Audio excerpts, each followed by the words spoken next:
the inquiry debate that we will have today. It suggests that we here in the Folketing must deal with the use of language and perceptions of gender. Specifically, it is asked whether it is my opinion that gender is primarily a social construction or biologically based. I am also asked about public institutions' use of language in this area, particularly the use of the concept of gender assigned at birth. Below, whether a potential discrepancy between the actual gender and the self-perceived gender identity changes our gender, and finally whether I would agree that a woman is defined as an adult person, is female. It is my opinion that gender is biologically based. And there are basically two women, two sexes. A woman and a man? Socially and culturally determined gender roles, norms and expectations for girls and boys, women and men are linked to the biological sex. I also agree that the woman defines as an adult that she can. At the same time, the government and I are aware that there is a small part of the population who do not experience conformity between their biological sex and the gender they perceive themselves to be. According to the population survey Census, it is around 0.5% of the population. The questioner also wants to know whether a potential discrepancy between the actual gender and the self-perceived gender identity changes our biological sex. I don't think that's the case. Then there is the question of the use of the designation of the sex assigned at birth. To me it immediately seems like a strange use of language. In general, the Danes will typically say that the sex of a girl or boy is determined at birth, and I see no reason to change that. The Danish Health Authority has stated that the designation describes the ascertainment of the gender of a newborn child, which is done on the basis of the innate external gender characteristics, from which the midwife creates a social security number.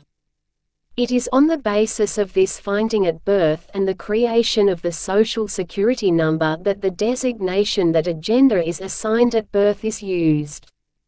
The Danish Health Authority has also stated that the designation is primarily used by the health service and especially for health professional help with gender identity issues.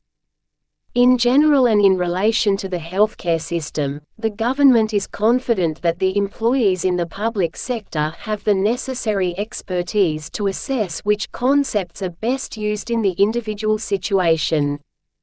Thank you for the floor. Thank you to the Minister for Equality, who now has access to the reporters for a color and a short remark, and the one who gets the floor. It is Mikkel Bjørn from the Danish People's Party who asks the question.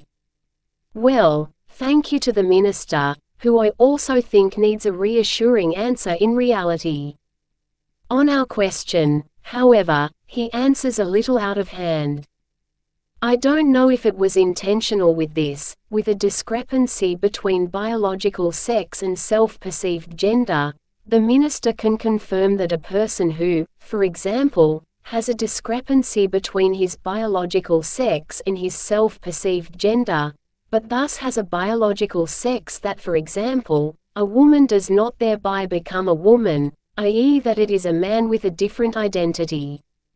It is a different gender identity and self-perception, quite rightly, a discussion that takes up a lot of space in society. I think it is important to emphasize that this is not only a matter of political correctness, but also a recognition of the diversity of our society. We must ensure that all citizens, regardless of their gender identity, feel respected and included.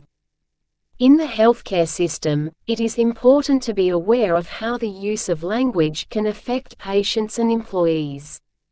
We want a healthcare system that is open and welcoming to everyone, regardless of gender, and therefore it is relevant to discuss and adapt our language.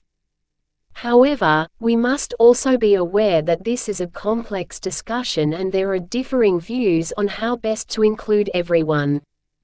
I would like to encourage an open dialogue and respect for diversity, so that we can create a society and a healthcare system that is inclusive for all citizens.